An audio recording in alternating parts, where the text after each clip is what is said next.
Salut, je m'appelle Vanessa Pilon et je vous souhaite la bienvenue à l'École de la vie. Un endroit, mais pas vraiment un endroit, là, c'est plus comme une émission, un balado, où l'on apprend enfin des choses qui nous sont réellement utiles pour mieux naviguer cette affaire à la fois le fun et bizarre qu'est l'expérience humaine. Bon épisode? Ouais, le bon épisode, je suis pas sûre. Bonjour, bienvenue à l'École de la vie. Quelle joie que vous soyez là à nouveau! Et je suis vraiment en joie parce que je suis à côté de quelqu'un que j'aime énormément, qui n'est pas si souvent que ça au Québec. Alors, je suis vraiment heureuse de l'avoir attrapée pendant qu'elle est ici. Et cet épisode est une présentation de la maison d'édition Les Nuées. Et je vous en avais parlé dans un épisode précédent. Les éditions Les Nuées, c'est une nouvelle maison d'édition québécoise à saveur mystique. Donc, dans les livres qui sont publiés à cette maison d'édition, c'est des livres là, qui placent la spiritualité au centre d'une démarche de croissance personnelle. Donc, on va retrouver des livres sur la cartomancie, n'importe quoi. Là. Pensez livre de belles sorcières modernes, là, puis c'est aux Nuées que ça se passe. Les livres sont disponibles en librairie, il y en a un peu partout au Québec, mais aussi en ligne. Vous pouvez vous les procurer sur le site d'édition Les Nuées. Et là, j'ai dans mes mains le deuxième livre paru chez Les Nuées, c'est La puissance du serpent, un récit de guérison et de renaissance. Et qui a écrit ce beau livre? Eh bien, c'est Émilie Gauthier. Je pense que je peux oser l'appeler mon amie, mais elle n'est pas que ça. Émilie Gauthier, c'est une mentor et éducatrice qui aide les gens à reprendre les rênes de leur santé, mais vraiment en intégrant ça dans un point de vue un peu plus holistique. Et dans son livre, elle sort un peu du rôle de mentor. Là. C'est vraiment son récit personnel de guérison, pas seulement physique, ça va bien au-delà de ça. Et j'ai été vraiment, vraiment beaucoup touchée par son récit. Je me suis reconnue des bouts, j'ai ri, j'ai pleuré. C'est vraiment, vraiment une super belle lecture. C'est pas didactique du tout, c'est vraiment, on rentre dans un narratif puis dans le processus de guérison d'Émilie. Et là, je vais arrêter d'en parler comme si elle n'était pas là autour de la table. Bonjour Émilie, je suis tellement contente que tu sois là. Je suis tellement contente d'être là, Vanessa. Je venais de commencer le podcast là, dans mes premières semaines, puis tu m'envoyais tellement le plus bel audio. Là. Je me rappelle ton ton, tu m'as juste dit « Vanessa Pilon ». Puis là, tu m'as envoyé le plus beau message de soutien. Puis je pense que c'est toi qui m'as fait casser. J'ai pleuré, je t'ai entendu, puis là, j'ai fait « OK, je suis valide, je peux parler de ces choses-là ». Puis là, je me suis mise à pleurer à ce moment-là. Puis là, c'est comme toutes mes croyances que j'étais pas assez, puis que je pouvais pas parler de ces sujets-là, puis tout ça, tu les as fait éclater en 1000 morceaux avec ton beau message tout simple. Fait que merci pour ça. Merci. Je voulais te le dire en personne. Je suis contente d'entendre ça parce que c'était exactement ça le but, en fait, de ce message-là que je t'avais envoyé à ce moment-là parce que, comme je t'avais dit, j'étais très dans la culture américaine en ce qui a trait au podcast. Ouais. Et là, parce que je t'aimais déjà avant ton podcast, évidemment que j'avais hâte de t'entendre. Et ton premier épisode, là, je me rappelle d'être dans ma voiture, c'était l'été passé, là, puis j'étais comme « Oh, il y en a au Québec, il y en a en français de chez moi qui parlent mon langage et qui disent les choses que j'avais donc bien hâte d'entendre. » Ouais. Hey, mais c'est ça, en lisant ton livre, on se connaît, je dis mon ami, là, comme si on avait fait les 400 coups ensemble. Là, c'est pas qu'on se connaît pas tant que ça, on est plus des contacts de réseaux sociaux, mais on s'est rencontrés. Je suis quand même allée chez vous. J'ai fait pipi dans ta toilette, donc je suis ton amie. C'est mon critère d'amitié. C'est le critère d'amitié officiel. J'ai fait pipi dans ta toilette. Mais au-delà de ça, tu sais, j'apprenais à découvrir, là, évidemment, à travers ton livre.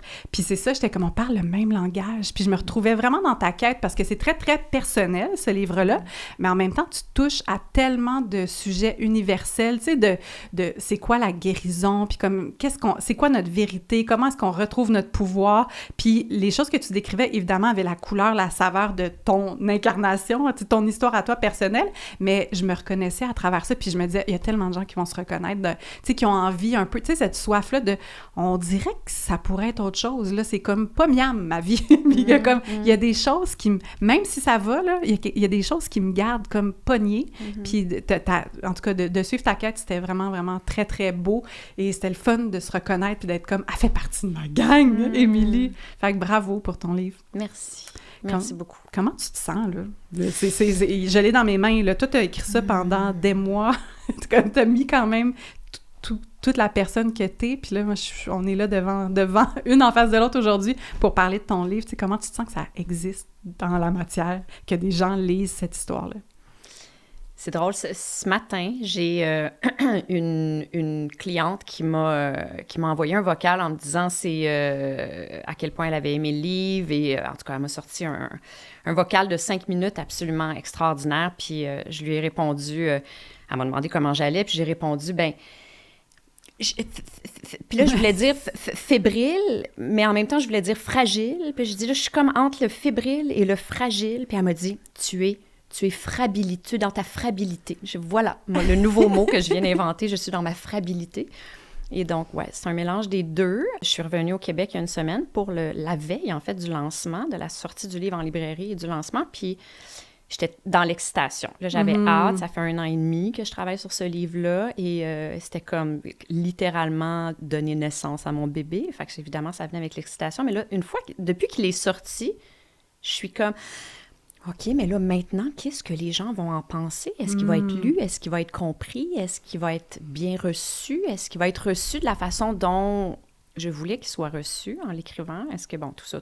Fait que voilà, c'est comme ça que je me sens. Ouais, là, tu peux comme pas vraiment contrôler là, ton bout du chemin. Exact. Puis, mettons, si tu me résumais, comment tu veux que ce livre-là soit reçu? Tu sais, ça a été quoi ton moteur pour mettre ça sur papier puis le partager? Si mon livre était une rencontre avec un autre être humain, je voudrais être reçue dans un espace sécuritaire de non-jugement, tu sais, une connexion dans la vérité, parce qu'en fait, c'est ça que je crave, pour utiliser un beau mot anglais, depuis très longtemps. Des rencontres dans la vérité. Ouais. Moi qui ai baigné dans un univers de fiction littéralement toute ma vie. Parce qu'il faut dire, tu étais maquilleuse en fiction. Oui, en cinéma. En cinéma. Je dis pas qu'on portait tous des masques dans ma vie hors plateau, tu sais, dans ma vie, dans mes relations proches et intimes, non, mais j'ai toujours, du plus loin que je me rappelle, eu envie d'avoir accès à la vérité de l'autre et vice-versa, et de sentir que l'espace pour que je puisse offrir la mienne. Et j'ai écrit ce livre-là de cette façon-là, en espérant être bien reçue dans ma vérité. Je pense que oui, tu sais, je pense que à partir du moment où tu sens que l'autre te fait assez confiance pour se livrer en toute vulnérabilité, tu peux pas faire autrement que d'être reconnaissant, tu sais, puis de faire hey, merci pour ton courage. Puis, fait que c'est un petit peu comme ça que je souhaite que le livre soit reçu, mais bien au-delà de tout ça, c'est que l'intention du livre soit comprise.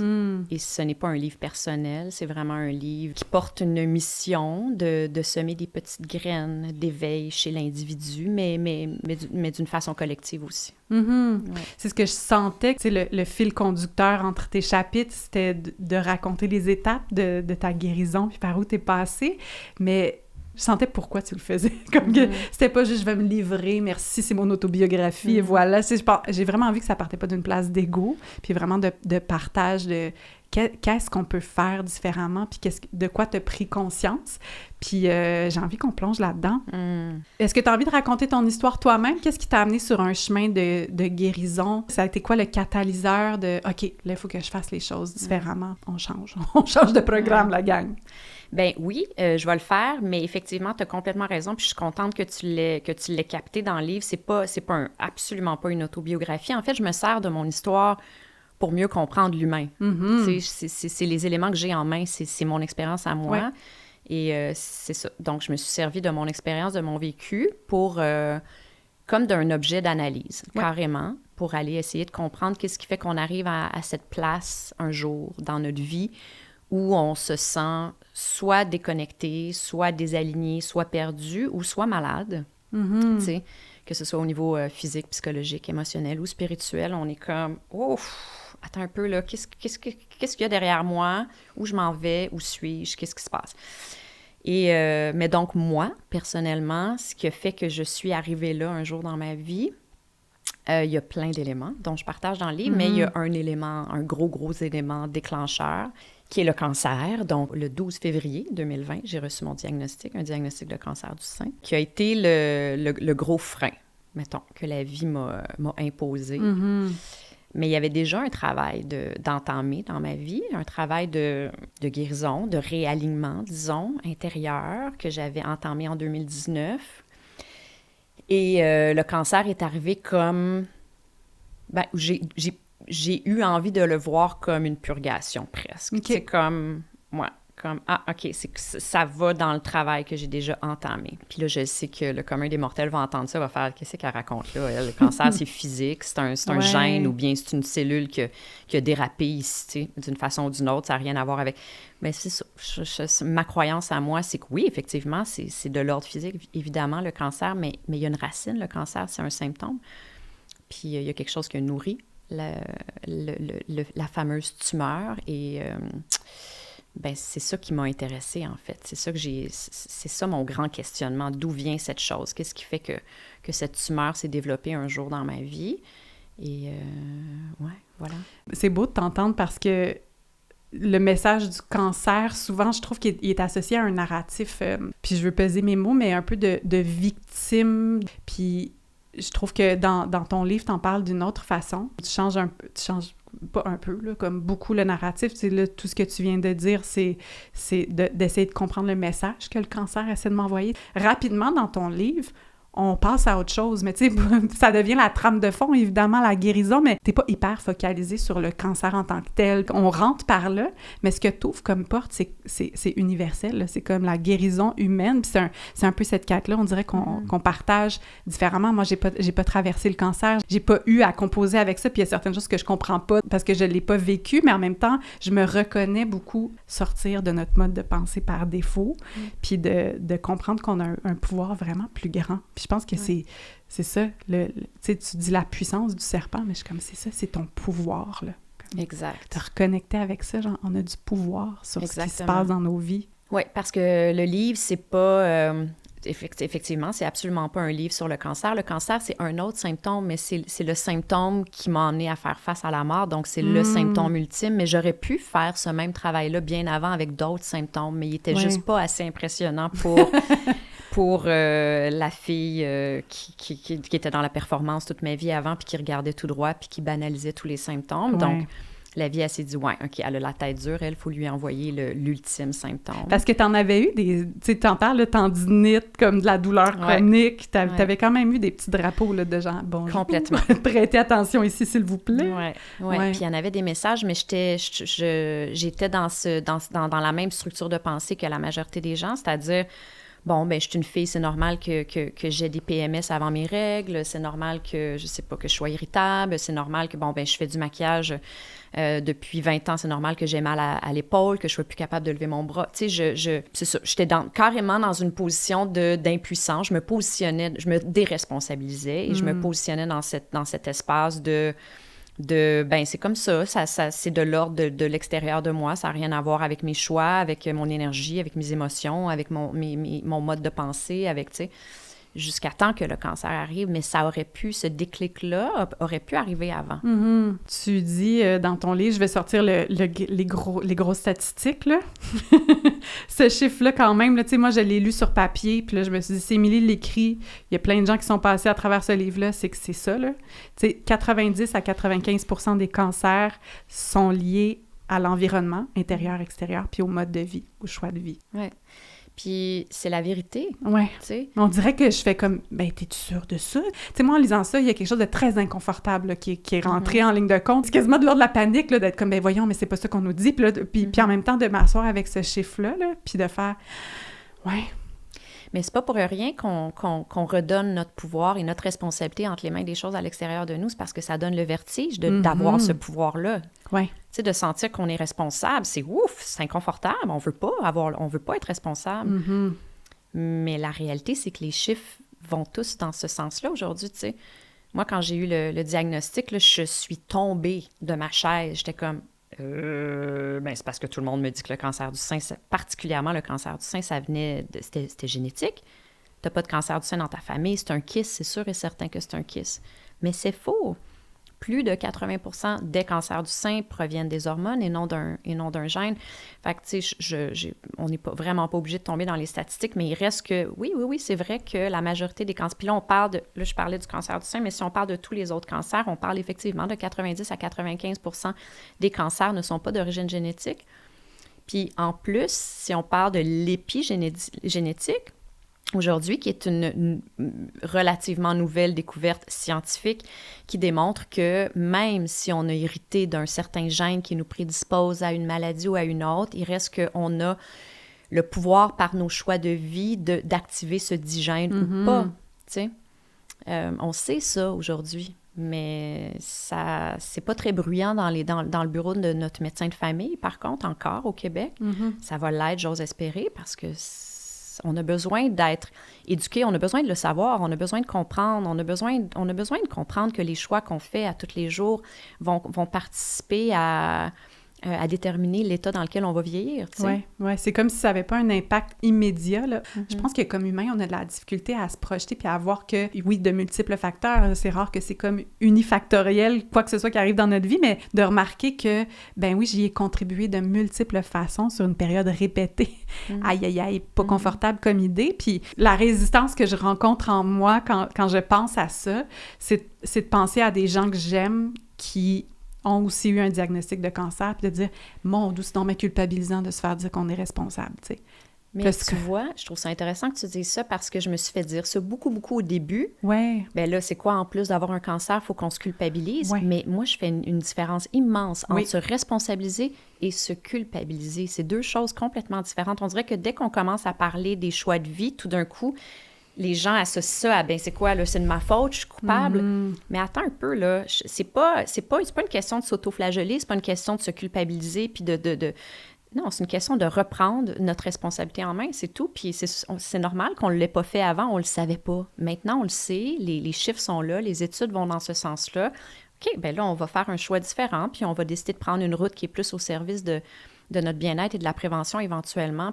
Mais à aucun moment dans tout ça, on se culpabilise. Là. Il n'est absolument pas question de se culpabiliser.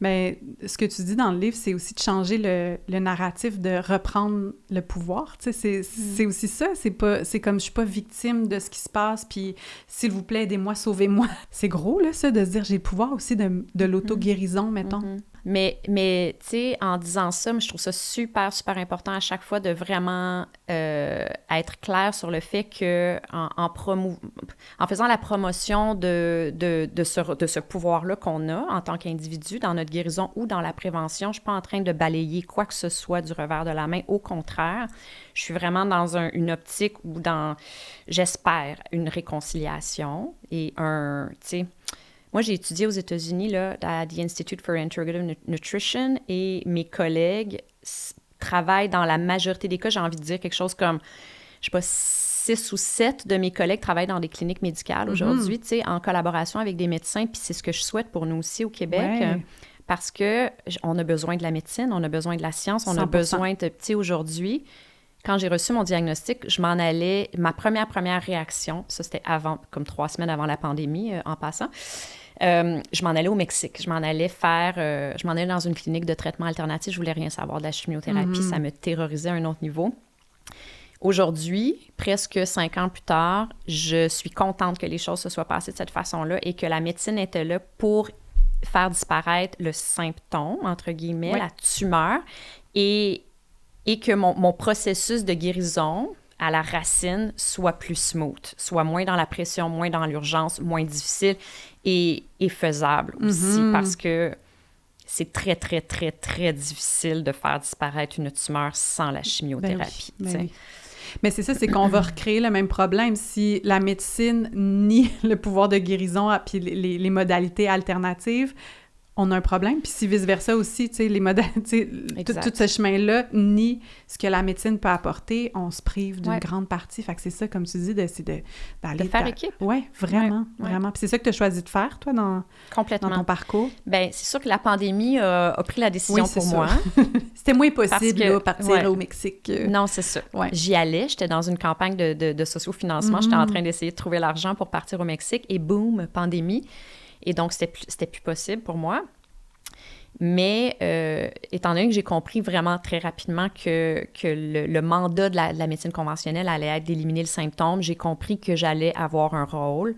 J'allais devoir jouer un rôle actif dans la guérison en parallèle des traitements conventionnels, et c'est ce que j'ai fait. Ça, c'est mon opinion personnelle. J'ai eu cette conversation-là avec maintes personnes, et il y en a plusieurs qui partagent pas cette opinion-là, et c'est bien correct. Aujourd'hui, on partage toi, ton parcours, ton cheminement. On n'est pas en train d'émettre de grandes vérités puis de dire « faites comme ça, c'est de même que ça va se passer ». On est vraiment dans le partage. Puis c'est bien de le dire. C'est ça. Mettons-le sur table, là. On n'est pas en train de... on n'est pas en train de pas l'ultime vérité. Non, quoi que ce soit. Oui, exact. Fait que là, tu choisis d'entrer dans la chimiothérapie, puis parallèlement à ça, d'aller explorer. Ouais. Ça a été quoi ta première grande constatation au-delà des symptômes physiques dans, peu importe, ce que tu portais, qu'est-ce que tu as réalisé en premier en essayant d'ouvrir à comme quelque chose d'un peu plus large, tu sais? Bien, j'ai commencé par la guérison physique. Fait en parallèle, tu sais, à partir du moment où tu crois et tu comprends que tu as contribué d'une façon ou d'une autre à laisser cette chose se développer à l'intérieur de toi, par mes choix de vie, mais aussi pas seulement par mes choix de vie, mais par l'environnement dans lequel j'évoluais et je vivais ma vie. Puis là, c'est pour ça que je dis dans le livre environnement extérieur et intérieur, qui est important à comprendre. Ben, quand j'ai compris ça, j'ai compris que je pouvais donc jouer aussi un rôle je pouvais aussi participer à faire disparaître la dite tumeur. Fait que j'ai commencé avec la guérison physique. Et là, de comprendre, bon, d'abord, la tumeur que j'avais été nourrie par un excès d'estrogène. Donc, OK, d'accord. Maintenant, comment je peux contribuer à retrouver une harmonie, une santé hormonale. Quoique, en commençant les traitements de chimiothérapie, ils nous donnent aussi des bloqueurs d'hormones. Donc, le problème s'est réglé assez rapidement, merci. Je suis devenue ménopausée artificiellement assez rapidement.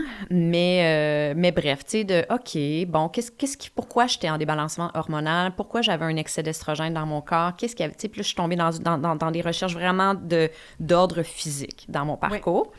Puis à partir du moment où je suis arrivée, entre guillemets, au bout de ça, parce que je considère pas que je suis arrivée au bout de ça, mais que j'ai fait « OK, c'est bon, j'ai une bonne idée de ce qui s'est passé dans mon corps et de la façon que je peux contribuer à retrouver ma santé globale. » Là, j'ai fait « OK, psychologique maintenant, qu'est-ce qui se passe dans ma tête?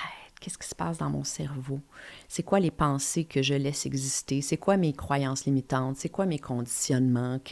De quelle façon je me parle? De quelle façon je me vois? De quelle façon je me traite? Bon, tout ça.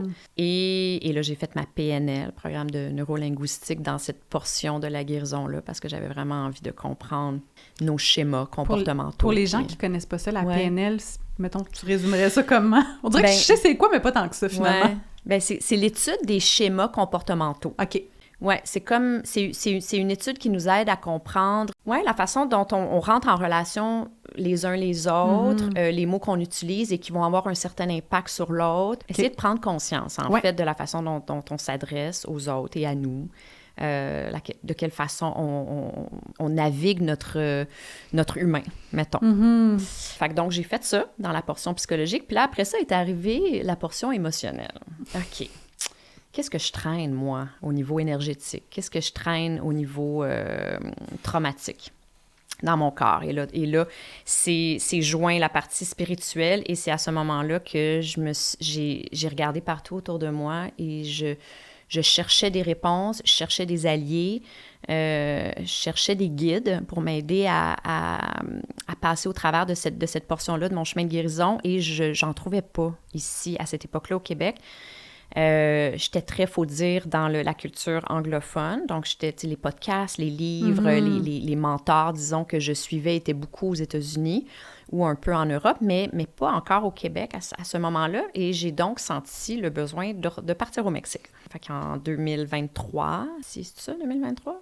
2022. Je suis partie en 2022, oui, voilà. Au Mexique pour un premier 6 mois et je suis allée à la rencontre d'une communauté qui sont encore connectés avec les enseignements ancestraux. Ça, c'est la première chose. Ici, au Québec, on l'est moins, hein, on va se le dire. Bien, c'est que nos racines ne sont pas claires. Il y en a beaucoup qui ont été effacées de façon très violente, là. Puis comme l'héritage, on dirait, moi, mes origines, disons, de la France et tout, c'est pas clair. Ça aussi, il y a eu de la suppression de plein d'affaires. Fait effectivement, tu sais, les enseignements ancestraux, c'est comme... C'est dur à trouver, là. Oui, ici. Exactement. Ouais. Depuis, j'ai envie de dire, peut-être 2 générations, peut-être un peu plus, là, qu'on a tassé ça. Puis, je sentais que ça allait jouer un rôle important. Okay. J'avais besoin de retourner là.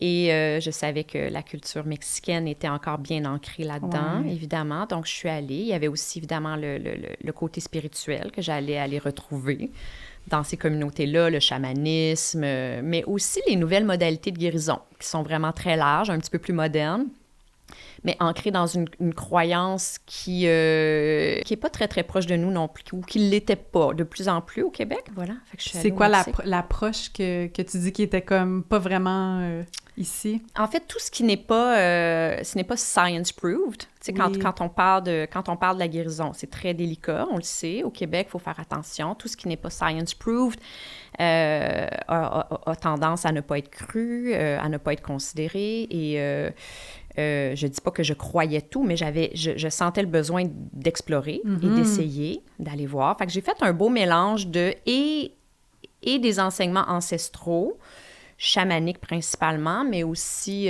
différentes techniques, différentes choses, et de nouvelles modalités. Puis là, quand je parle de nouvelles modalités, ça peut être le Wim Hof, par exemple, tu sais, des immersions dans l'eau glacée. Ça peut être, on va l'appeler la danse extatique. Je dis dans le livre que c'est pas un mot que j'adopte, que j'utilise beaucoup, mais la danse libre, disons. Le mouvement. La danse intuitive, le mouvement, exactement, pour soi et non pour l'autre, vraiment dans une optique somatique, tu sais, de libération des empreintes traumatiques. Tu vois juste ça déjà. L'étude des empreintes traumatiques dans notre corps est relativement nouvelle. En fait, ce discours-là est quand même assez nouveau. Fait qu'il y a comme tout plein d'approches différentes qui nous invitent à s'alléger de couches du passé qui sont comme plus au service de notre guérison, de notre bien-être, de notre évolution ou de la prévention. Et fait que je suis allée comme explorer tout plein de choses là-bas. T'es comme, on dirait que t'étais un peu une cobaye, là, de comme plein de modalités alternatives, nouvelles. Je trouvais ça vraiment le fun de lire dans le livre parce qu'il y a des choses, évidemment, que j'ai déjà essayées, mais plein d'affaires où je suis pas allée encore. J'étais comme, oh, intéressant, je prends des notes. Ouais. Mais c'est une belle quête, je trouve, d'y aller avec curiosité, puis de juste faire, hey, je vais essayer ces choses-là, puis évidemment, il faut garder du discernement, puis il faut pas comme tout pogner comme étant une seule vérité, puis ça, je trouve que ça élargit les perspectives, puis c'est ça, puis tu gardes qu'est-ce qui fonctionne pour toi. Tu as sûrement essayé des affaires que tu as faites, ouais, non, ça va être correct, merci. Oui, 100%. Oui. Ben oui. Ouais, c'est ça, t'achètes pas toutes, là. Non. Non, mais j'avais soif de sortir de ma zone de confort, d'aller essayer d'autres choses, d'aller à ma rencontre. OK, mais moi, je suis où derrière ce cadre-là dans lequel je suis restée tant d'années, dans ces croyances qui m'appartiennent pas nécessairement aussi, tu sais. La maladie, ça a eu un impact vraiment, vraiment très, très large dans ma vie, bien au-delà de reprendre ma santé physique en main, mais vraiment d'essayer de me retrouver. En fait, c'est ça aussi, la puissance du serpent, c'est une quête de vérité. Puis quand je dis de vérité, c'est ma vérité à moi. Oui. Oui, je parle de masque à un moment donné, tu sais, dans nos rencontres sociales, puis mon positionnement social. Tu sais, oui, je maintenais comme une espèce de personnage, comme on fait tout, tu sais, un personnage de protection. Oui.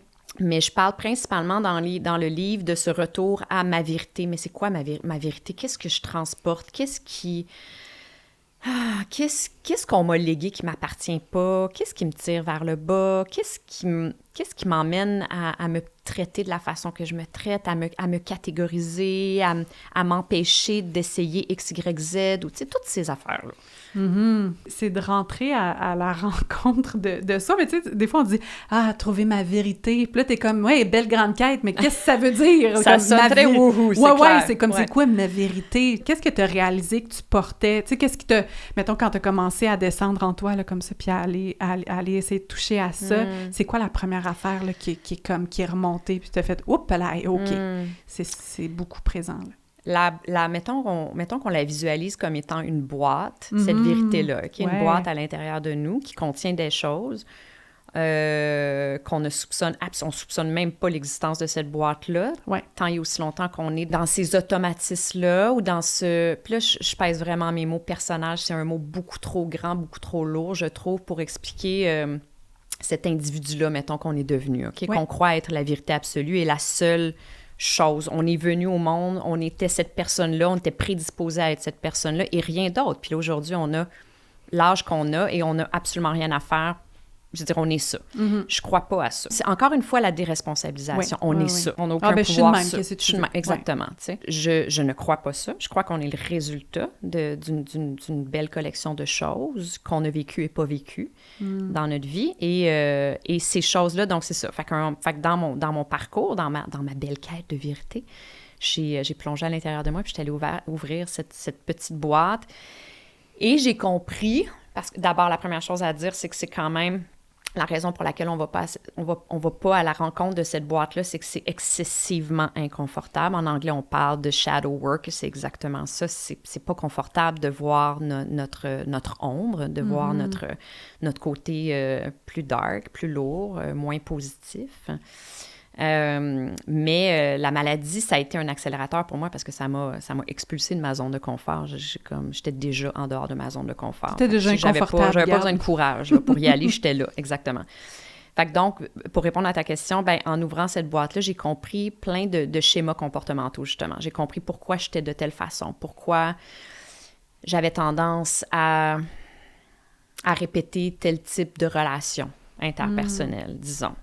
J'ai compris pourquoi je voyais la vie de la façon que je la voyais, pourquoi j'avais tendance à faire certains choix plutôt que d'autres.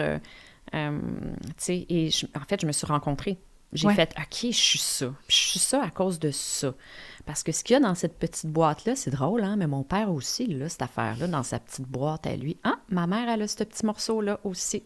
Ma grand-mère, intéressant, OK. J'ai envie de faire un lien avec quand j'étais jeune. Ah oui, fait que mes années de primaire, il s'est passé telle et telle chose. Ah, ben c'est quand même assez particulier que j'ai ce truc-là dans ma boîte. Ben oui, c'est sûr. Mm-hmm. C'est sûr, c'est des mécanismes de protection inconscients qui ont fait que je suis devenue l'adulte, l'humain que je suis devenue. Mais aujourd'hui, j'ai envie d'enlever ces couches-là puis d'aller à la rencontre de la version avant les blessures, avant les mécanismes de protection. Mm-hmm. Aller voir si elle peut-être pas plus... elle a peut-être plus, comment je dirais ça, plus de potentiel, cette version-là de moi-même. Elle est moins limitée, elle est moins sédentaire dans son cheminement de vie. Peut-être qu'elle va avoir plus de courage. Quand je vais enlever toutes ces affaires-là, peut-être que cette version-là de moi-même, d'abord, elle va peut-être guérir plus rapidement. Puis peut-être que, elle va peut-être aller plus loin, elle va peut-être être capable d'atteindre ses objectifs, tu sais. De ce que j'entends, c'est d'aller dans cette boîte-là, c'est dans une boîte pas pour rien, c'est parce qu'on est comme pas fiers de ça, puis ça tu sais, les messages sociaux, puis aussi de l'amour de nos parents, puis tout ça, on se rend compte que c'est conditionnel, puis là, de faire comme, ça, c'est des affaires moins aimables, fait qu'on va les cacher dans une boîte, mais là, il y a des bodyguards sur cette boîte-là, puis là, l'ego embarque, puis plein de parties de nous qui veulent protéger ça pour surtout qu'on n'y aille pas parce que c'est vraiment inconfortable et c'est vraiment comme on n'est pas fiers, puis il y a beaucoup de honte, puis tu sais, c'est tricoté épais par-dessus cette boîte-là.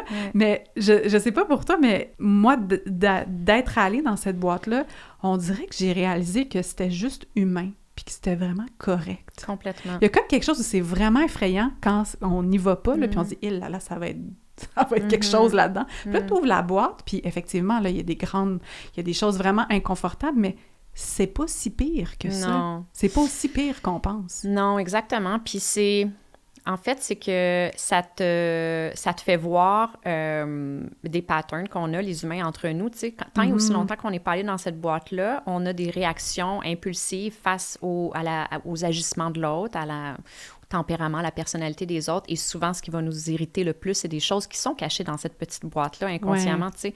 Et quand tu ouvres la boîte, tu fais comme « Ah, OK, c'est pour ça que je suis aussi irritée par tel et tel type de comportement. C'est parce que je les cache en moi, quelque part, depuis tellement longtemps, tu sais. Fait que ça fait que t'es mieux capable de recevoir les autres après. Oui. Puis ça permet des connexions tellement plus puissantes, tellement plus douces et empuissantes, je vais dire ce beau grand mot, qui nous tire vers le haut et non vers le bas. Bien, c'est de réintégrer cette boîte-là, là, puis de faire un peu le ménage dedans, puis tu te présentes devant quelqu'un avec cette boîte-là ouverte, là, puis pas comme cachée puis super protégée. On dirait qu'on arrive avec tellement plus d'intégrité puis de vérité, ce qui fait que on dirait qu'on connecte à un autre niveau. C'est comme si la boîte de l'autre, on était comme « Elle me gêne pas tant que ça, ta boîte, tu peux un peu l'ouvrir avec moi, ça va être correct, tu sais, je suis capable d'en prendre. » C'est ça. Puis c'est beau ce qui se crée à partir de là. Tu me demandais en début d'entrevue de quelle façon je souhaiterais que mon livre soit reçu, mais c'est ça. C'est ce que j'essayais de dire, c'est qu'il soit vraiment reçu dans cet espace-là je me vois là-dedans, puis on est tous, encore une belle grande phrase, wouhou, nous sommes tous un, finalement, en bout de ligne, on est tous dans notre expérience humaine, puis on peut se voir, même dans ceux qu'on juge, même dans ceux qu'on repousse, même dans ceux desquels on se dissocie complètement. Mm-hmm. Si on s'arrête pendant une seconde, puis qu'on prend un petit pas de recul face à nos automatismes de protection, face à notre mental, puis qu'on redescend dans notre cœur pendant 3 secondes, on va voir l'être derrière les mécanismes de défense, derrière nos filtres d'expérience. Puis mm-hmm. c'est là que peut exister des vraies connexions dont je souhaite avoir de plus en plus dans ma vie. Oui, puis on a comme soif de vraies connexions, on dirait, dans notre monde actuellement, puis on est comme, mais comment est-ce qu'on fait pour vraiment connecter les uns aux autres, les unes aux autres? C'est comme, mais ça commence par une vraie connexion à soi-même. Si on n'est pas bien avec qui on est, c'est comme, c'est limité, là, le terrain de jeu qu'on va avoir avec les autres, puis effectivement, le jugement, puis tout ça, c'est drôle, je sais pas pourquoi cet exemple le montre, mais je vais le partager quand même. Je suis comme, c'est un peu random, mais moi, je me rendais compte que j'avais vraiment quelque chose avec les fautes d'orthographe, OK? J'étais vraiment comme, moi, c'est tolérance zéro. Puis comme les gens, tu sais, puis je l'ai même dit, j'ai appelé pour trouver de l'aide pour mon projet, puis j'étais comme, il faut savoir accorder les participes passés. Puis là, j'étais comme, intéressant, ma partie qui ne tolère pas les fautes. Puis tu sais, j'ai fait du travail, justement. OK, pourquoi ça me dérange autant que ça? Puis là, j'étais allée faire le travail inconfortable d'aller méditer avec ça, puis moi, je fais un truc de focusing. Fait que, tu sais, des fois, ça part par comme une sensation dans le corps, puis là, après ça, je suis comme, OK, je t'entends, puis là, tu sais, puis là, ça m'amène dans une espèce de petite quête de qu'est-ce qui se passe pour vrai? Est-ce vraiment la faute d'orthographe qui te gosse tant que ça, ou qu'est-ce qu'il y a en dessous? Pour les gens qui nous écoutent, tu sais, dans nos vies, ça peut être comme une intolérance face, tu sais, l'incompétence, ou comme la paresse, tu sais, les affaires qui nous gossent, là. Puis moi, les fautes d'orthographe, je suis redescendue, puis là, j'étais genre, mais moi, j'ai vraiment peur d'être niaiseuse, puis que les gens, ils pensent que je suis nounoune. Ouais. Fait que, mettons, pour moi, les fautes d'orthographe, c'est ça, puis c'est comme, je peux même pas m'imaginer faire une faute d'orthographe, puis quand j'en fais une, je me tape dessus en dedans, là, mon autocritique embarque, puis c'est vraiment raide, puis là, je suis comme, wow! Fait que là, je projette ça chez les autres. Comme, c'est moi, là, c'est quoi dans ma boîte, puis pourquoi j'ai cette blessure-là de penser que je suis peut-être un peu niaiseuse. Puis d'aller faire ce travail-là, puis effectivement, après ça, quelqu'un fait une faute, là, je suis comme, ben garde, c'est pas grave, là. Mais tu sais, c'est fou la portée que ça peut avoir dans une vie de fonctionner de cette façon-là, puis de le ramener à soi, puis de se responsabiliser, puis de pas pointer du doigt constamment, là. Mais c'est parce que c'est vraiment plus facile de pointer du doigt, puis de dire « Hey, le monde qui font des fautes d'orthographe! » C'est comme, moi, de regarder ça, puis regarder ma part d'être niaiseuse, et là, moins le fun comme processus. Ouais. C'est pas un exemple niaiseux du tout. Ah ben tu vois, j'ai dit niaiseux, tu vois? Ouais. C'est ça, encore. Je partage, puis je suis genre « Ben oui, c'est niaiseux. » Non, mais j'adore ça, parce que ça, c'est une chose, tu sais, je me vois au Mexique, une chose, je te l'avais pas dit tantôt, mais une chose que j'ai fait beaucoup dans les dernières semaines, c'est mon petit rituel, c'est que je finis de travailler vers 5 heures, puis là, je vais descendre vers la plage avec mes écouteurs en écoutant Vanessa Pilon, OK? En écoutant son dernier épisode, une fois par semaine. Mais souvent, pas souvent, tout le temps, je me vois descendre puis faire, tu sais, opiner du bonnet là, en marchant toute seule dans la rue, puis faire oui, c'est ça tellement, parce que à plusieurs reprises, je t'entends nommer ta peur du jugement. Mm-hmm. Est-ce que en disant ça, est-ce que je vais trop loin? Est-ce que je vais recevoir des tomates sur la place publique? Ouais. Est-ce que, tu sais, je vais perdre ma crédibilité? Et c'est tellement des thématiques, des peurs, en fait, que j'ai eues à partir du moment où j'ai décidé de sortir de ce, encore une fois, gros guillemets ici, personnage que j'alimentais depuis si longtemps, parce que, je veux dire, c'est quand même moi, c'est quand même une version de moi, mais tout ça pour dire que c'est épeurant d'adresser tout ça. Mais quand on le fait, c'est tellement libérateur, et c'est tellement, tu sais, l'exemple que tu viens de dire est tellement merveilleux, parce qu'on fait tout ça, les humains, projetés sur l'autre. On fait tout ça, ne pas se voir dans l'autre. Pourtant, c'est notre plus grand enseignant, tu sais. L'autre est un reflet, c'est un miroir, puis c'est pas un cliché de dire ça, c'est tellement, mais tellement vrai. Surtout quand il capte notre attention de façon aussi aiguë que ça, tu sais, puis qu'on sent le besoin de juger, il y a quelque chose à comprendre. Vraiment. Puis là, toi, d'être descendu en toi, d'avoir ouvert ta petite boîte, d'avoir commencé à travailler sur toi, t'as parlé dans le livre de réaliser que tu crées ta souffrance, que tu as créé ta souffrance beaucoup. Puis Ouf, ça, on dirait qu'on se dit, ben, c'est pas le fun non plus entendre ça, comme, qu'est-ce qui t'a permis de voir ça, que tu créais ta propre souffrance, puis comme, comment t'as fait pour détricoter ça? Bon, t'en parles déjà, là, mais tu sais, j'aimerais ça qu'on aille un petit peu plus loin dans, OK, mais mettons que je crée ma souffrance, là, puis je réalise que je la crée. De quelle façon on crée notre souffrance? Puis j'ai aussi le goût qu'on parle de la colère, parce que moi, quand tu as commencé à parler de la colère dans le livre, j'étais comme...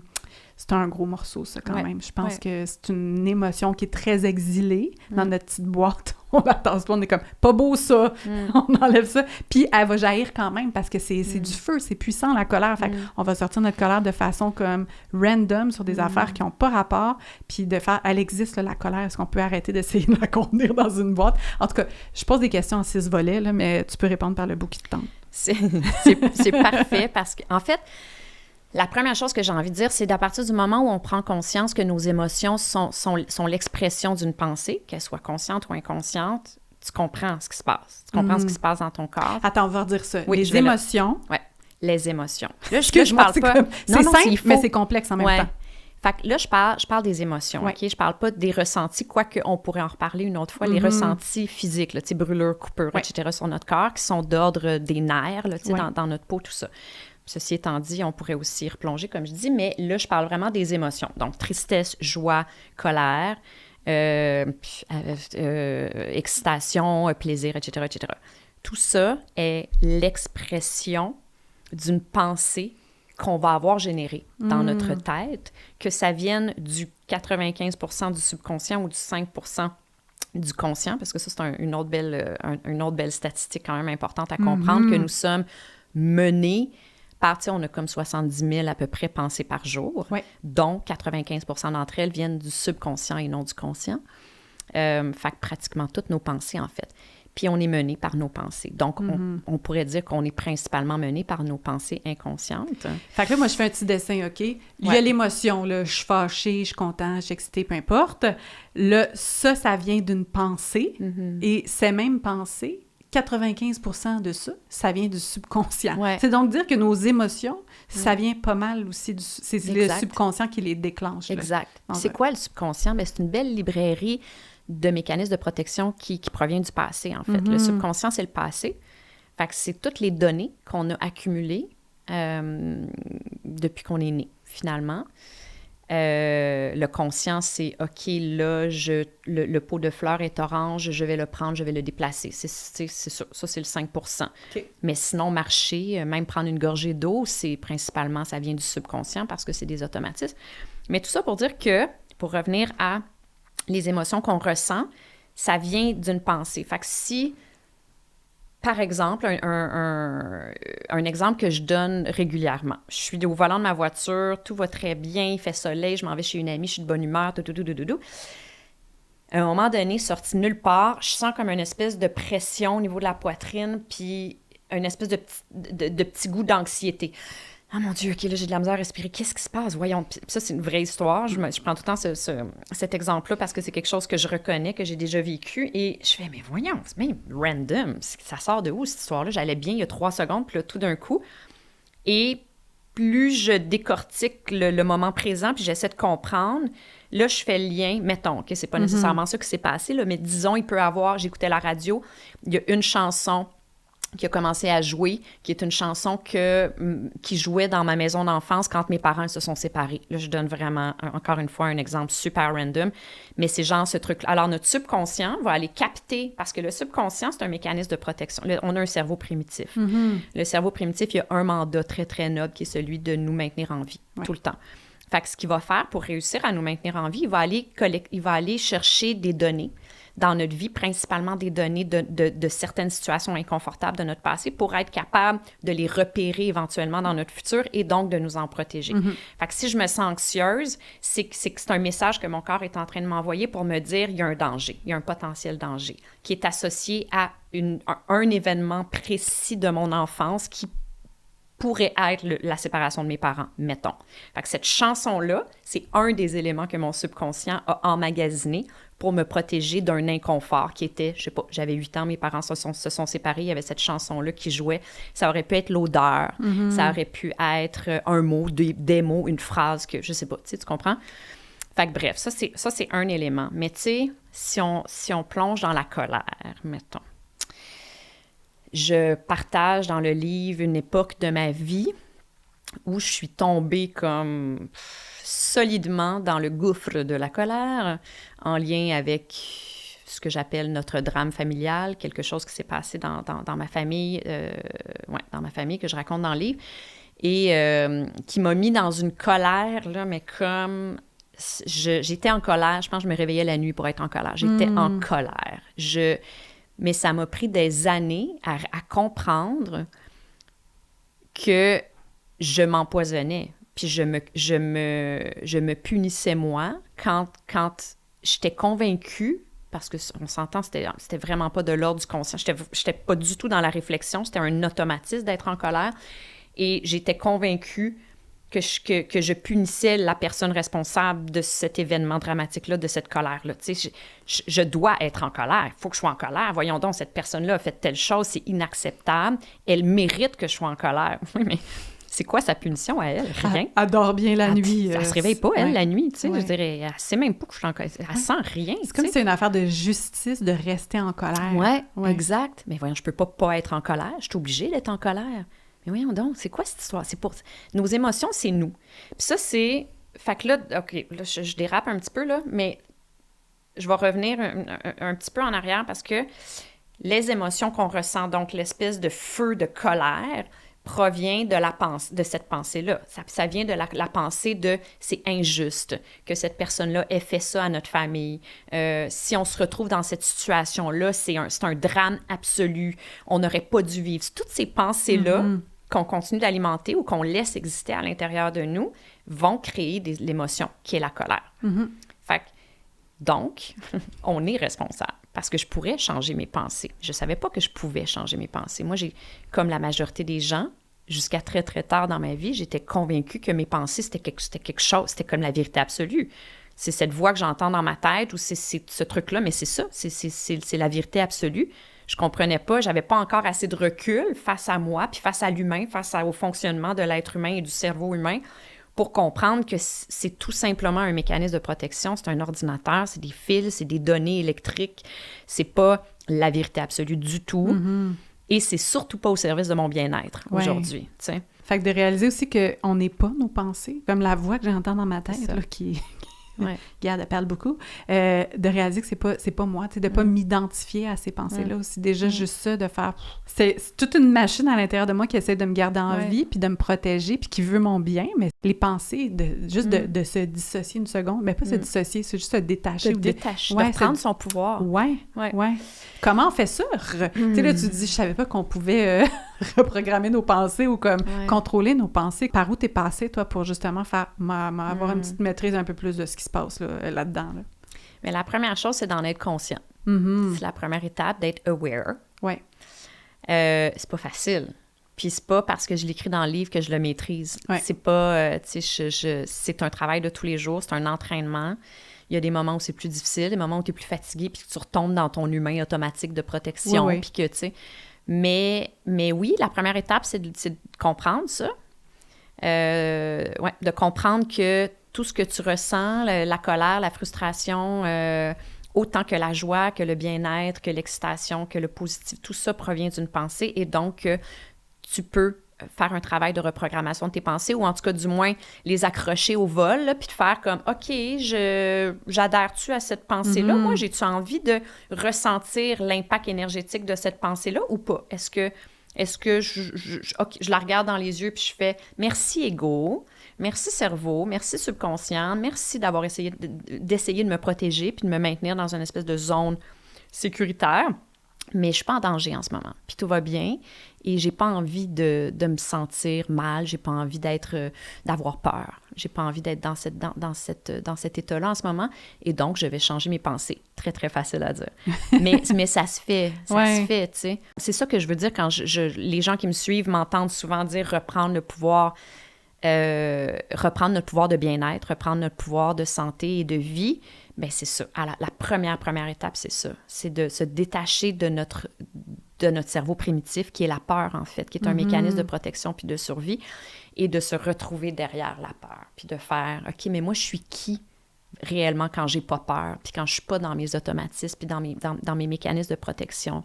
Qu'est-ce que je ressens réellement? Qu'est-ce que je veux créer? Qu'est-ce que je veux faire? Où je veux aller, tu sais? Partage. Ouais. Parce que là, tu sais, justement, de prendre un petit pas de recul. Des fois, mettons, je suis en chicane avec mon... Ben, en chicane, mettons, on se couche, là, mon chum pis moi, puis on est comme un peu fâchés, puis on est trop fatigués pour régler ça, là. Puis les deux, on est déclenchés, puis on est comme, gars, petit dodo là-dessus, là, puis on s'en reparle demain. Puis là, tu sais, des fois, je me réveille le lendemain matin, puis je suis comme, j'ai envie de le serrer dans mes bras, puis là, il y a comme quelque chose qui est comme, non, t'es fâché, rappelle-toi. Puis là, juste ça, moi, de m'en rendre compte, là, j'ai fait, c'est ça. Tu sais, parce que là, ça va très bien, là, je viens de me réveiller, mais là, il y a la pensée qui revient de non, hier, il a dit quelque chose, puis t'es fâché. Rappelle-toi de ça. Là, comme, oui, c'est vrai, fâché, on est dans un état fâché. Puis juste de remarquer ça, c'est le narratif, puis ça me ramène de passer de la victimisation constante à reprise de pouvoir. C'est gros dans une vie, là. C'est immense. Je parlais tantôt dans la petite boîte, quand tu plonges dedans, puis là, tu découvres, par exemple, une blessure du rejet.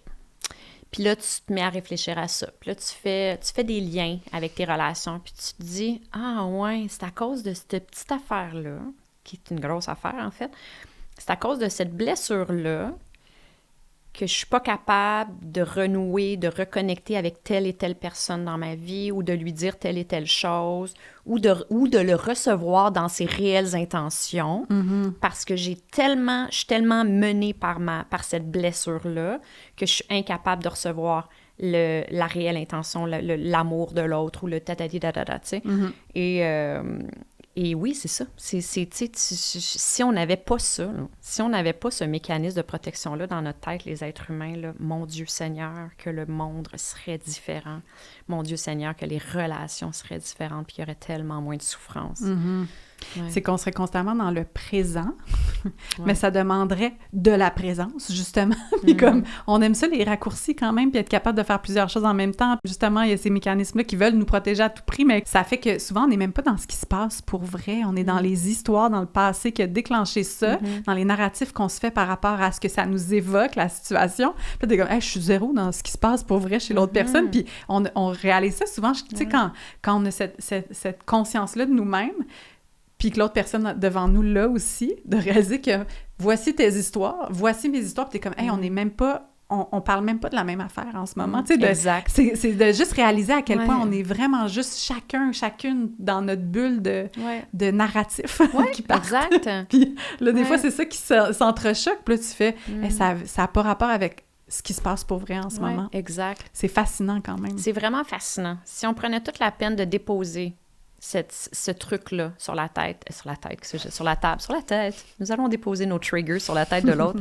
C'est exactement ce qu'on fait. En fait, tu sais, mais si on était capable de les présenter dans toute notre vérité, voici, ce que tu viens de dire, là, ça a activé tel truc en moi, puis c'est la raison pour laquelle en ce moment je suis sur la défensive, puis que je suis fermée, puis que je suis pas bien, je suis vraiment inconfortable, mais la réalité, c'est que si je réfléchis 3 secondes, là, je veux pas un conflit entre toi et moi. Je veux qu'on reste connectés. Tu sais, fait que pour cette raison, est-ce qu'on est game? Est-ce qu'on veut aller là ensemble? Est-ce qu'on aime assez ce qu'il y a derrière l'autre, ou le souvenir de l'autre, ou notre histoire de relation pour être capable d'aller dans ces zones-là? Juste nommer pour être capable de passer à la prochaine étape, puis de se recevoir dans notre vérité et non dans nos peurs, finalement.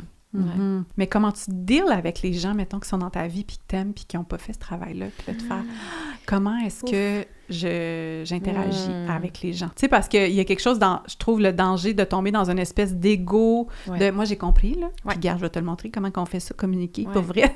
Là, tu vas, OK, non, mais comment je fais pour accueillir, puis justement entrer en dialogue avec les gens qu'on aime, ou qu'on connaît pas, ou, tu sais. Très bonne question.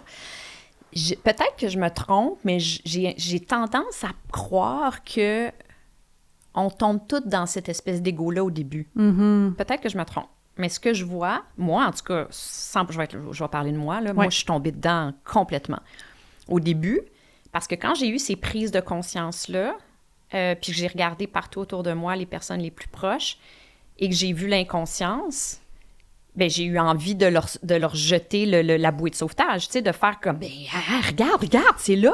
Et il y a eu beaucoup de fermeture parce que c'est perçu comme, c'est confrontant. C'est confrontant, puis c'est super inconfortable. C'est pas leur choix à eux d'aller là ou de croire ça, même. On va juste parler de croyances, puis de... Ouais, c'est ça. Fait que bref, je suis tombée dedans, 100 000 à l'heure, mais je dirais, ça a peut-être pris 1 an.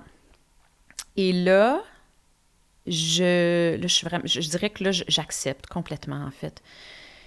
J'accepte l'expérience de chacun. Puis je suis plus dans mon expérience est l'expérience. La façon dont moi, je la navigue, c'est la façon, absolument pas. Je suis dans, c'est la mienne. Je suis beaucoup plus dans est-ce que je vais être respectée et vue et même pas, j'allais dire comprise. Pas obligée même d'être comprise, tu sais, mais d'être aimée quand même, finalement. Puis d'être reçue dans cette différence-là. C'est sûr que quand il y a trop de dissonance dans les relations, c'est difficile de connecter, là, mais tu sais, dans les gens que j'aime et que je choisis de continuer d'aimer dans ma vie et qui ne partagent pas nécessairement ce chemin-là, c'est correct aussi, tu sais, c'est complètement correct. Il y a tant qu'il y a de l'amour, et qu'on n'est pas trop dans notre blessure, tu sais, dans la relation avec l'autre, on est capable de s'aimer quand même, tu sais. Oui.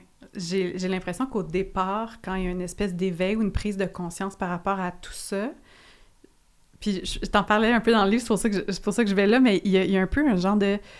Il y a plus personne qui fit, là, c'est comme ça marchera plus. Puis je sais pas si tu l'as vécu comme ça, mais il y a comme une phase de se sentir un peu isolé ou volontairement s'isoler parce que t'es comme, ouf, nouveau paramètre, là, comment est-ce qu'on deal avec tout ça? Ouais. Puis je trouve que c'est la phase la plus importante du travail, tu sais, quand on parle de la guérison puis du travail sur soi, comment réintégrer le monde, comment avoir de la place, comme tu décris, pour aimer peu importe d'où t'arrives, tes croyances, comme peu importe, puis de réintégrer des gens, parce qu'il y a beaucoup de monde, puis moi, je me rentre là-dedans, là, je me suis isolée là, pendant un moment au départ, là, j'étais comme, mais je sais pas, j'ai pas envie de faire semblant d'avoir du plaisir, puis comme toi, t'arrives du milieu du cinéma, puis tu sais, moi, de la télévision, on a quand même quelque chose un peu qui se ressemble, là, puis là, d'aller dans des affaires où on sait un peu ce qui est attendu de nous, là, le masque social, là, qui serait lubrifiant, puis comme convenu, puis là, tu fais, « Hey, je suis plus capable de jouer ce spectacle-là, là. » Il y a des gens qui comprenaient pas cette démarche-là, de comme, elle va-tu bien, Vanessa? Elle vient plus dans les événements, elle s'isole beaucoup. Tu sais, puis j'avais envie de rassurer les gens, mais la vérité, c'est qu'il y avait quand même une partie de souffrance, là, d'être comme, comment je fais pour appartenir au monde? Comment je fais pour être dans le monde, tu sais? C'est quand même une grande blessure, une grande solitude, là. Je sais pas pour toi, là, mais... Complètement. Ouais, tu l'as vécu aussi? Ah, mon Dieu, ben oui, complètement. Puis, tu sais, je disais, quand il y a trop de dissonance avec les autres, je suis plus bien, puis j'ai plus envie d'être là de toute façon, là, tu sais. Fait que oui, il y en a eu effectivement beaucoup, puis ça a joué dans la raison pour laquelle je suis partie au Mexique, d'ailleurs, parce que je me voyais pas nulle part, puis j'étais devenue très inconfortable, puis j'étais plus capable d'être dans cette espèce de surface-là, puis de manque de vérité-là, de manque d'écoute, de manque de connexion, puis de, tu sais, parce que, je baignais beaucoup là-dedans avant. Il y a quand même des relations... malgré tout ce beau spectacle sociétal-là dans lequel je baignais, qui sont demeurés parce que c'est des humains proches de moi avec des cœurs immenses. Puis, tu sais, on est capable de se rencontrer malgré tout ça. Puis c'est merveilleux, mais il y a quand même eu une grosse transformation dans ma vie, évidemment. Puis oui, je me suis isolée. Moi aussi, au début, je me suis isolée beaucoup. Je suis partie au Mexique 6 mois quand même. Et je me suis détachée de beaucoup de relations pour me retrouver, parce que là, c'est comme si j'ai été expulsée de quelque chose, on peut dire violemment, puis j'ai atterri dans un espace qui était tellement à des années-lumière de l'autre d'avant que j'étais comme, OK, mais wow, là, c'est trop loin, mais où suis-je dans tout ça? Puis j'ai eu besoin de cette distance-là, de ce temps-là pour faire, OK, moi, je suis là. Je suis entre les deux. Je suis ici. J'ai un pied à gauche, puis j'ai un pied à droite. J'ai un pied dans la science, j'ai un pied dans la spiritualité. Mais ma vérité, c'est ça. Voilà. Puis, est-ce que tu as réussi à te bâtir une communauté, tu sais, à ressentir à nouveau que tu appartiens quelque part? Parce que je reçois quand même des messages de gens qui écoutent l'École de la vie puis qui me disent « C'est tough parce que mon chum, mes amis, comme, je peux pas parler de ça avec personne. Ouais. Comment est-ce qu'on fait pour se trouver une gang à partir de là? » J'ai tellement de monde de ma communauté aussi qui m'écrivent ça, et de mes clients, à partir du moment où tu ouvres cette porte-là, de cette quête de vérité, puis de retour à soi, puis de ce beau grand mot guérison, puis là, on pèse, faut marcher sur des œufs en disant ce mot-là, mais on va parler d'une guérison spirituelle, là, une guérison émotionnelle. Parce que guérison physique, oublie ça. Non, là, apparemment qu'on peut pas en parler. Fait que, mais bon, oui, c'est sûr que par la force des choses, il va avoir de la dissonance. Il va avoir une espèce de moment où tu vas faire « mais je suis un extraterrestre. Qui suis-je? Tu folle? » Tout le monde me regarde comme si j'étais rentrée dans une secte. Pourtant, tu sais, je suis beaucoup plus vraie qu'avant, mais en tout cas, fait que oui et non. Ça s'est pas fait comme par magie. Oui. Je dirais que j'ai une belle communauté au Mexique où on parle vraiment le même langage, des gens qui pourraient être assises autour de la table aujourd'hui, puis ce sujet rebondirait de tous les côtés, c'est sûr. Mais ma vie, c'est pas juste le Mexique non plus, puis il arrive, en tout cas, dans les 2 dernières années, est arrivé à plusieurs reprises, cette espèce de moment-là où je m'ennuie de mes racines. Puis là, il y a comme le moi spirituel qui va arriver puis qui va dire « Mais quelles racines? On s'en fout des racines, dans le fond. » Mais non, je suis un humain. Puis, tu sais, de pouvoir parler français, de pouvoir faire des jokes, de pouvoir être compris dans une espèce de... Ouais, de quelque chose qui une histoire commune, tu sais. Ça me manque et donc, j'essaie de la rebâtir ici aussi, ma communauté au Québec, pas juste au Mexique. Fait que, ben c'est sûr, ça va ressembler à une communauté dispersée un petit peu partout dans le monde, puis ça va être ça. Oui, c'est correct aussi de rebâtir parce que les relations, souvent, ça se bâtit sur contextuel. On a pratiqué le même métier, on a grandi ensemble, géographiquement, on est proches, on a des amis en commun, mais de bâtir une communauté aussi sur d'autres paramètres. Tu sais, je veux dire, la manière dont on a connecté, on est comme, on s'intéresse aux mêmes affaires, à ma vibe, elle. Tu sais, c'est correct aussi, puis ça se manifeste dans la vie physique, puis effectivement, t'es pas dans ma vie de façon quotidienne, puis on n'est pas super proches, mais tu fais partie quelque part de ma communauté pour moi, tu sais, puis ces choses-là se tissent, puis c'est ça, c'est comme de redéfinir aussi la base de c'est quoi la communauté, puis comment on peut trouver notre place, puis merci la technologie, merci. Mais on se mentira pas, c'est qu'en tout cas, moi, mon expérience, ça a été un chemin quand même assez très, très solitaire. Ouais. C'est correct aussi, tu fais l'analogie du homard, là, comme... Je l'adore, cette image-là, pour les gens qui l'ont... Ben, veux-tu le dire, dans le fond? Oui. J'allais dire, je suis comme, vas-y, tu le dis. En fait, j'ai choisi le serpent, mais ça aurait pu être le homard. Vraiment? Ça aurait pu être le papillon. Ça aurait pu être, parce qu'en fait, j'ai choisi le serpent comme symbolique autour duquel travailler. Je peux pas croire qu'on est rendu à genre 1 heure de conversation, puis on n'a même pas parlé du serpent. C'est vrai. Drôle. Je suis comme, pour moi, c'est d'une évidence, mais effectivement, tu as choisi le serpent, puis la transformation. Excuse-moi, je te coupe, j'ai juste réalisé qu'on n'en avait pas parlé.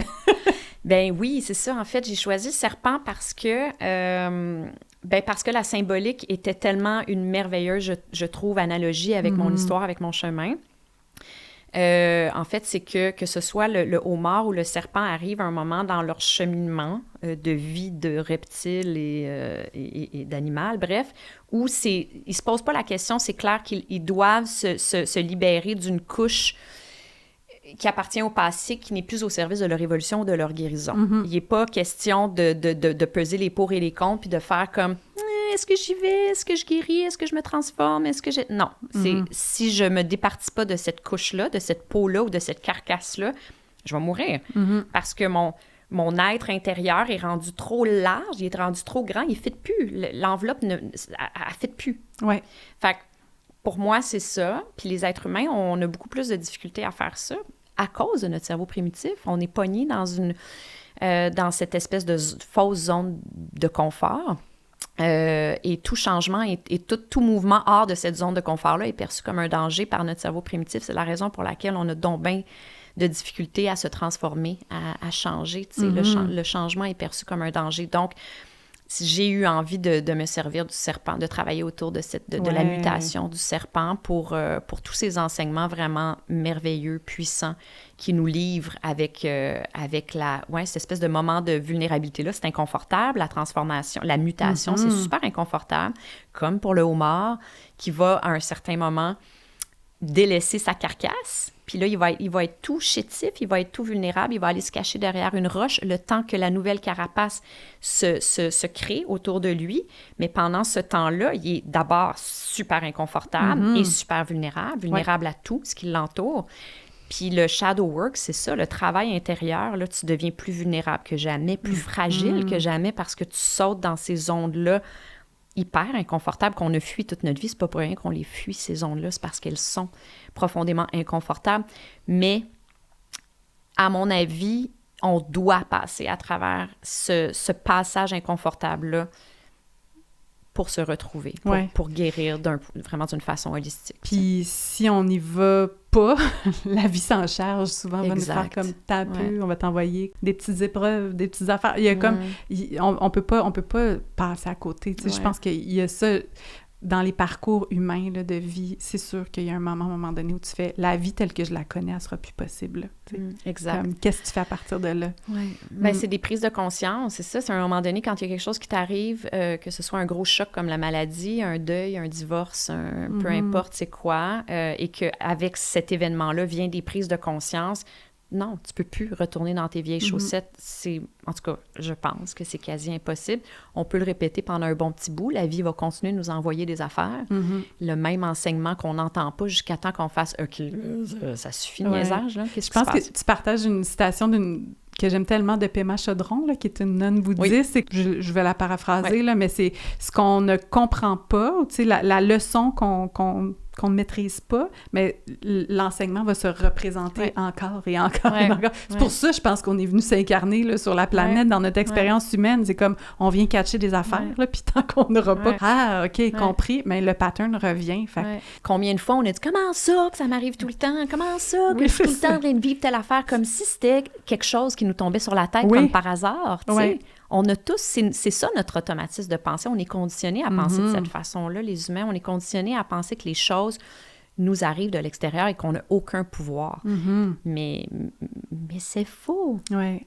Tu sais, quand tu parlais de l'inconscient créer des pensées, les pensées créent des émotions, mais après ça, les émotions créent des choses aussi. Mais oui. Ça crée notre réalité autour de nous. Mais oui, parce que ça va être nos émotions qui vont nous emmener à poser des gestes ou à prendre des décisions. C'est l'ensemble de ces gestes et de ces décisions-là qui vont créer notre réalité aujourd'hui. Donc, tout part d'une pensée. Puis dans la majorité des cas, c'est une pensée inconsciente qui provient d'une place de protection. Fait que si on se détache, tout revient à dire se détacher de la peur, finalement, ce qui est vraiment pas facile. Mais si on arrive à le faire, de se détacher de la peur et donc de ne plus avoir autant besoin de se protéger à tout prix de tout, là, tout d'un coup, on reprend notre pouvoir. Puis là, on fait comme « Wow, OK! Là, j'ai réellement le choix. Qu'est-ce que je veux? Je veux faire ça ou bien je veux faire ça? » Parce que quand tu as peur, il y a une seule avenue. Puis de façon générale, cette avenue-là, c'est pas l'avenue de l'évolution. C'est l'avenue de la stagnation. C'est ça. Puis on entend souvent « j'ai pas le choix ». Oui, mais j'ai pas le choix. Puis, mais on a toujours le choix. Mais je comprends que des fois, c'est comme plus inconfortable et contraignant. Puis effectivement, c'est ça, la notion du choix aussi est vraiment importante. Parlant de peur, et ça va être comme... ça fait déjà plus qu'une heure qu'on discute, là, mais je peux pas passer à côté parce que c'est quand même une partie importante du livre. Tu parles d'une expérience qui, je pense, avant d'y aller, tu avais beaucoup peur. Je parle de l'ayahuasca, qui est une modalité de guérison aussi, parmi plein d'autres choses que tu as expérimentées. Là, je veux pas dire que ça a été ton mode de guérison principal, mais tu en parles dans le livre quand même, puis j'avais envie qu'on en parle un peu ensemble parce que ça fait quand même partie. Puis l'analogie du serpent, mais évidemment, c'est que l'esprit de l'ayahuasca aussi est beaucoup représenté avec le serpent, puis ça fait quand même partie. Fait que je me demandais s'il y avait comme un lien aussi par rapport à cette image-là du serpent, puis comment tu l'as vécu, puis parce que, bon, on va être transparente, là, je serais pas la journaliste ici qui fait semblant qu'il ne l'a pas fait. Là. J'en ai parlé de toute façon quand même assez ouvertement. C'est une expérience que j'ai traversée moi aussi à quelques reprises, tout le temps dans un point de vue de guérison, puis vraiment comme dans une... Je veux le dire, là, c'est pas par curiosité personnelle de vivre un trip, là, c'était vraiment dans un cheminement, moi aussi, de guérison spirituelle, émotive et tout ça. Puis, j'étais curieuse de t'entendre là-dessus. Qu'est-ce qui t'a fait, finalement, essayer? Parce que je sais que t'étais pas non, j'avais 100% peur. Sûre. T'avais peur, Oui. En fait, parce que quand je suis arrivée au Mexique, alors avant de partir au Mexique, comme un mois, la première fois que je suis partie au Mexique, un mois avant de partir, j'ai reçu un appel du groupe Librex qui m'a proposé l'écriture de ce livre.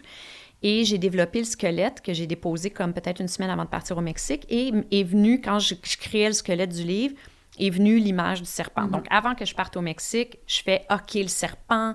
Puis à l'époque, le livre s'appelait « L'empuissancement du serpent ». C'était comme ça que je l'avais présenté. Oui. J'arrive au Mexique, il est accepté, et moi, je commence mon cheminement.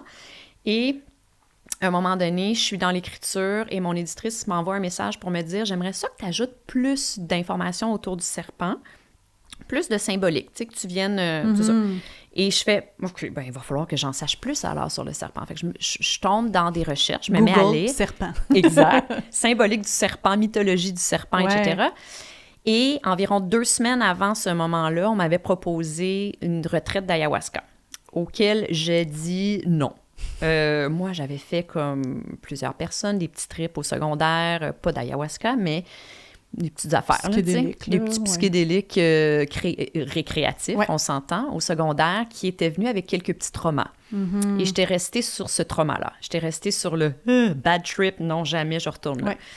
Et donc, ayahuasca, jamais de la vie, puis j'en avais entendu parler principalement. Moi, mon image de l'ayahuasca, c'est que tu vomis pendant une nuit de temps, tu sais, genre. Fait que ça me tentait ça, puis un coup de pelle dans le front. À peu près la même chose, ça me tentait absolument pas. Et donc, j'avais dit non. Et là, je suis dans mes recherches du serpent. Et à un moment donné, je tombe sur un article qui parle de l'ayahuasca disant « The snake is the spirit or the mother of ayahuasca ». Je fais pardon, la mère de l'ayahuasca, l'esprit de l'ayahuasca, c'est le serpent. Et là, je m'arrête de même. Puis là, je fais...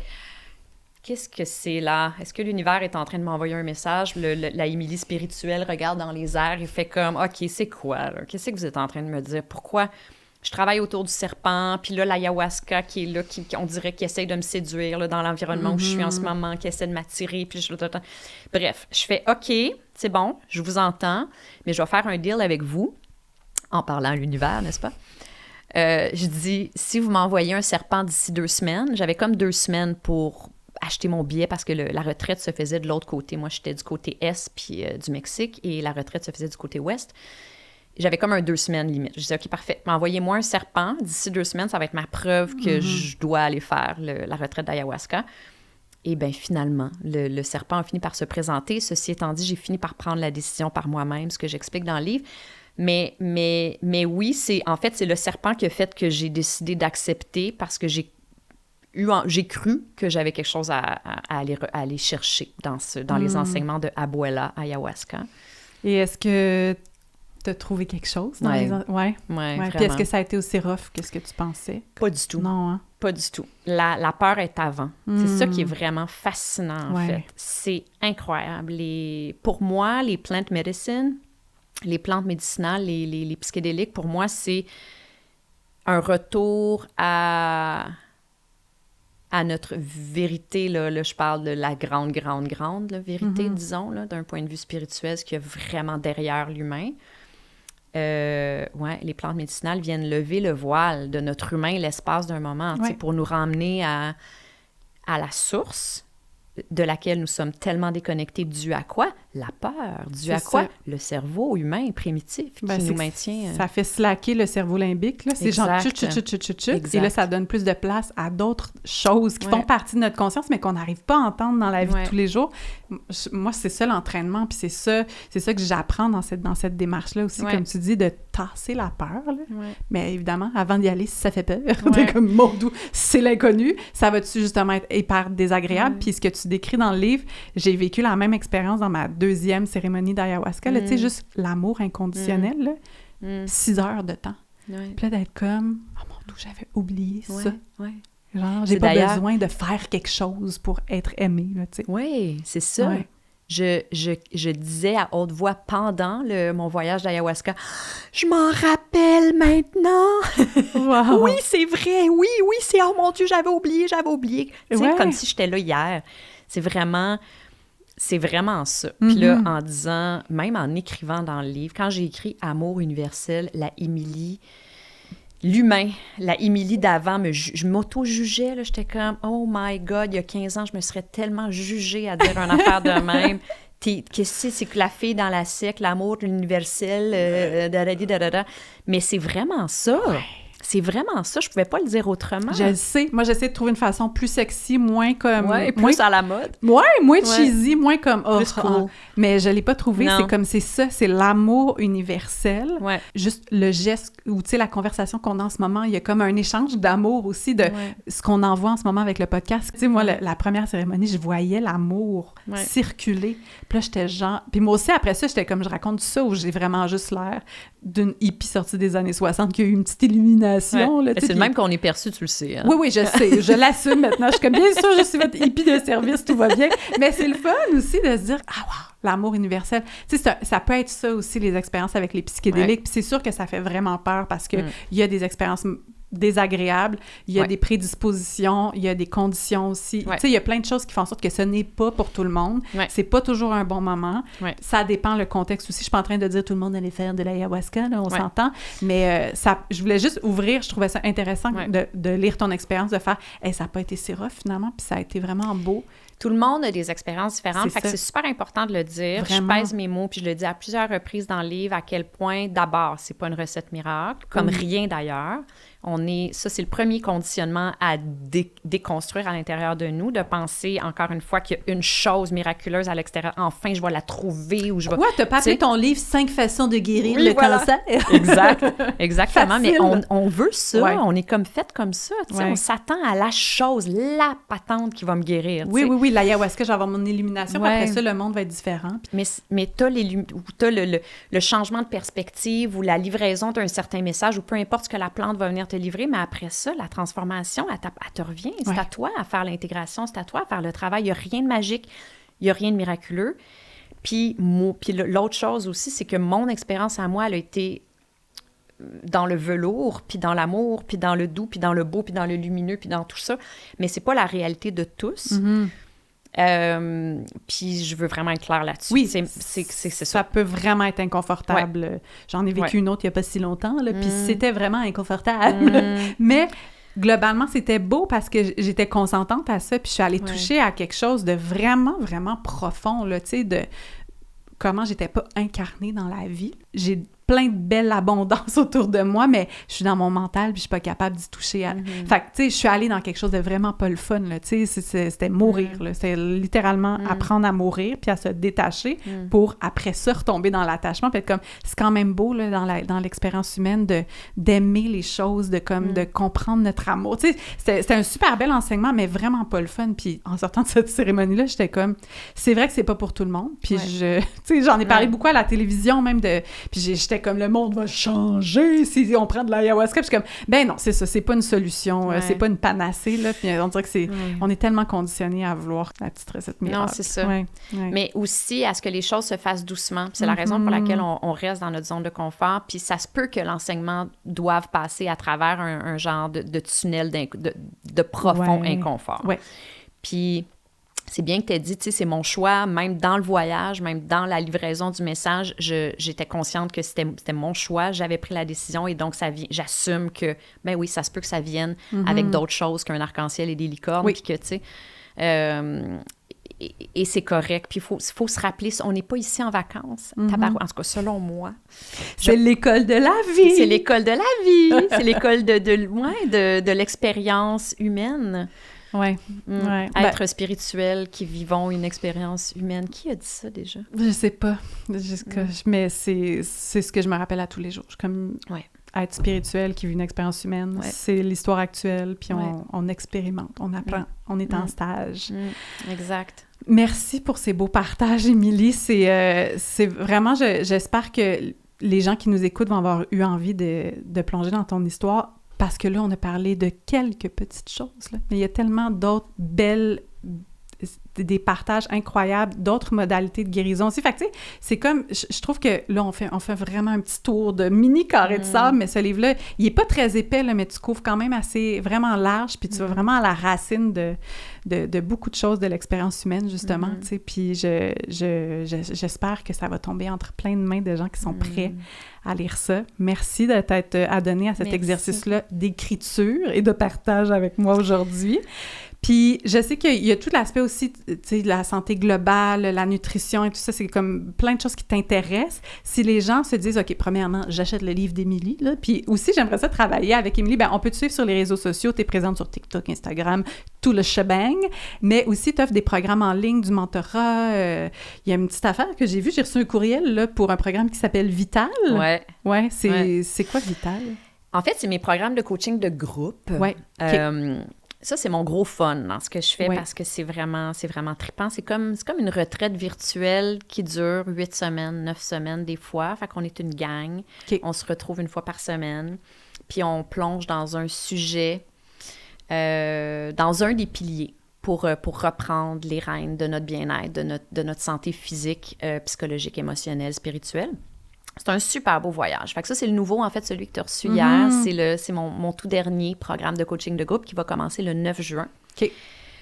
Puis, je fais ça. Sinon, je fais du one-on-one aussi. Je fais de l'accompagnement privé et des retraites. Puis là, j'ai une retraite au Mexique en octobre à Sian Can, qui est une biosphère de l'UNESCO, un endroit vraiment magnifique. C'est tellement beau. Ouais. Et c'est ça. Voilà. Fait qu'on peut te trouver sur les réseaux sociaux, Émilie Gauthier, Ouais. et puis sur ton site Internet aussi, toutes sortes d'infos. Et sinon, ce livre délicieux qui est en librairie et sur le site des éditions de l'Inuit. Ouais. Merci. Merci, Amélie.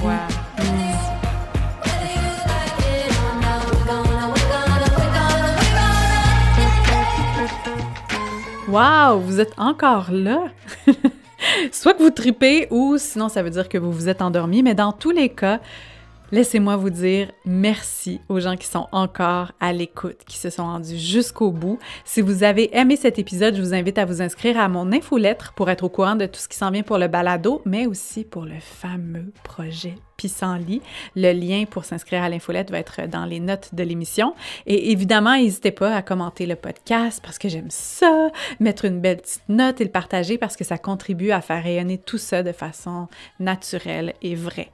Et surtout, merci d'avoir répondu présent à cette invitation que je vous fais chaque semaine avec l'École de la vie. Vous n'aurez peut-être pas de diplôme là, en écoutant ces épisodes de balado, mais je vous garantis qu'il y a tranquillement quelque chose en vous qui fleurit. C'est beau, hein? Mais que c'est beau.